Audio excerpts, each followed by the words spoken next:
오늘 말씀은 열왕기상 1장 11절부터 31절, 제목은 아도니아로 인한 전화위복입니다. 아도니아는 연로한 다윗을 얕잡아 본 것일까요?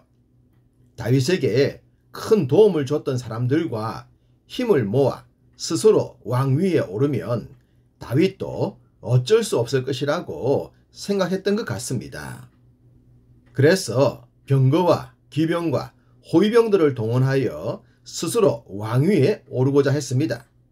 속전속결로 즉위식을 하여 백성들에게 지지를 받으면 다윗도 인정해 줄 것이라고 생각을 했겠죠. 어쨌든 이러한 일은 은밀하게 이루어질 수가 없었습니다. 아무리 구중궁궐이라고 하더라도 함께 있었던 다윗의 사람들에게 알려질 수밖에 없었기 때문입니다. 아도니아의 이런 행위를 가장 먼저 알게 된 사람은 나단 선지자였습니다. 나단은 아도니아의 일로 분노하거나 흥분하지 않았습니다. 아주 차분하게 그리고 확실하게 진행을 했죠. 그는 우선 솔로몬의 어머니 밧세바를 찾습니다. 이전에 솔로몬을 왕위에 올리겠다고 하신 하나님의 뜻을 알고 있었기 때문입니다. 그는 밧세바에게 말합니다. 지금 아도니아가 스스로 왕위에 오를 모든 준비를 마쳤는데 다윗은 전혀 모르고 있다고 말입니다. 어쩌면 밧세바도 모를 수 있었겠죠. 나단은 밧세바로 하여금 다윗을 찾아가서 이전에 하나님께서 말씀하셨던 내용을 상기시키는 것이 좋겠다고 했습니다. 지금 아도니아가 스스로 왕위에 오르려고 하는데 그것이 왕의 뜻인지 아니면 아도니아의 선을 넘은 행위인지 말씀드리라고 말입니다. 밧세바가 다윗과 이야기를 하고 있을 때 자기도 바로 그때 다윗을 찾겠다고 했습니다. 그래서 더 확실하게 아도니아의 행위를 묻고 왕의 뜻을 물어 하나님의 뜻이 이루어지게 하겠다고 했습니다. 누구를 왕위에 올릴 것인가? 그것이 만약 권세자들의 암투요 음모였다면 나단과 밧세바가 주고받은 이야기도 그런 류에 해당할 것입니다. 그렇지만 나단이 밧세바에게 하고 있는 내용은 진위에 근거하고 있습니다. 13절에 내 주 왕이여 전에 왕이 여종에게 맹세하여 이르시기를 내 아들 솔로몬이 반드시 나를 이어 왕이 되어 내 왕위에 앉으리라 하지 아니하셨나이까? 라는 말씀입니다. 다윗이 했던 말입니다.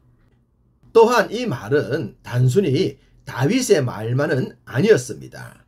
17절 내 주여 왕이 전에 왕의 하나님 여호와를 가리켜 여종에게 맹세하시기를 내 아들 솔로몬이 반드시 나를 이어 왕이 되어 내 왕위에 앉으리라 하셨거늘 하나님의 뜻이기도 했음을 알게 합니다. 이러했기 때문에 나단과 밧세바의 이야기는 음모와는 차원이 달랐던 것입니다. 솔로몬과 관련된 이러한 내용을 나단은 알고 있었기에 밧세바가 다윗과 이야기를 할 때 찾아가서 이런 말을 했던 것입니다. 24절 이르되 내 주 왕께서 이르시기를 아도니아가 나를 이어 왕이 되어 내 왕위에 앉으리라 하셨나이까? 사실에 근거한 말은 힘이 있습니다. 만약 다윗이 치매에 걸렸거나 기억력을 상실했다면 모르겠지만 그렇지 않았기 때문에 두 사람의 이야기는 다윗으로 하여금 즉시 행동할 동력이 되었던 것입니다. 다윗은 밧세바와 나단의 이야기를 듣고는 이렇게 말합니다. 30절 내가 이전에 이스라엘의 하나님 여호와를 가리켜 내게 맹세하여 이르기를 내 아들 솔로몬이 반드시 나를 이어 왕이 되고 나를 대신하여 내 왕위에 앉으리라 하였으니 내가 오늘 그대로 행하리라. 자신이 했던 말, 하나님께서 약속하셨던 내용을 그대로 실행하겠다고 합니다. 솔로몬이 다윗의 후계자가 되는 것은 하나님의 뜻이었고 다윗의 마음이기도 했습니다. 그렇지만 아도니아가 왕위에 오르는 것은 전혀 그러하지 않았죠. 그렇기 때문에 만약 아도니아가 왕위에 오르게 된다면 아주 불행한 일이 일어날 수밖에 없었습니다. 정당성이 결여된 자리를 차지한 사람들은 자신의 정당성을 주장하기 위해 숙청이라는 무기를 사용합니다. 그런 것을 의식하여 밧세바가 이런 말을 했던 것입니다. 21절 그렇지 아니하면 내 주 왕께서 그의 조상들과 함께 잘 때에 나와 내 아들 솔로몬은 죄인이 되리이다. 단순히 죄인의 자리에 이른다면 다행이라고 할 수 있겠죠. 목숨을 부지하기 어려울 수도 있습니다. 물론 솔로몬이 왕위에 오른다면 그런 일은 없겠죠. 누구나 인정하는 자리에 오르기 때문입니다. 지난 말씀에서도 보았듯이 다윗은 많이 연로했습니다. 이불을 덮어도 따뜻하지 않을 정도라고 했으니 만약을 위해서라도 후계자 문제를 결정지어야 했습니다.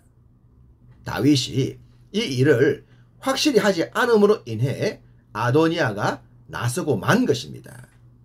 당연히 아도니아의 행동은 옳지 못했지만 다윗의 늦은 결정이 다소 아쉽게 다가옵니다. 그나마 다행인 것은 아도니아의 일로 말미암아 솔로몬을 후계자로 세우는 일이 적시로 진행되었다는 사실입니다. 설교 제목에 나오는 단어처럼 전화위복이 되었다고 하겠습니다. 만약 아도니아의 사태가 발생하지 않았다면 다윗이 후계자를 지명하지 않고 갑자기 돌발 변수라도 생겼다면 아주 끔찍한 일이 발생할 수도 있었으니 말입니다.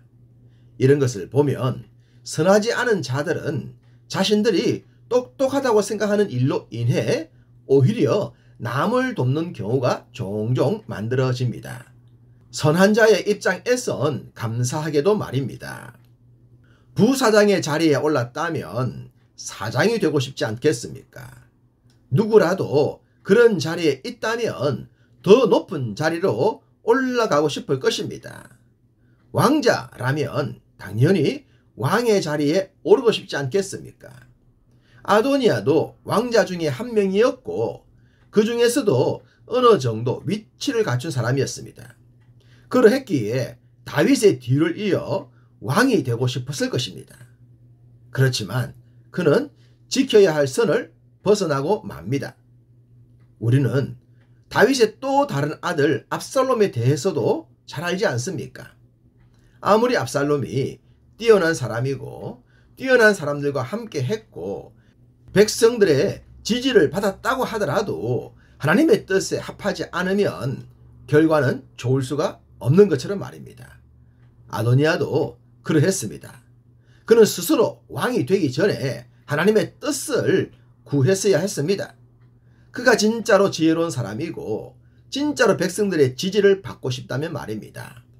그러나 그도 그러하지 못했고 그와 함께 했던 자들도 그러하지 못했습니다. 이것이 바로 아도니아와 그와 함께 했던 사람들의 불행이었습니다. 반면 초청을 받지 못했던 나단과 여호야다와 솔로몬은 달랐습니다.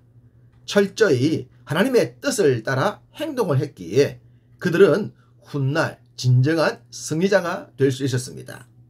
그러니 우리도 하나님의 말씀에 준한 삶을 살아야 합니다. 오늘도 그러한 삶을 통해 주님이 주시는 평강과 기쁨, 감사가 가득한 날 되시기를 간절히 소망합니다.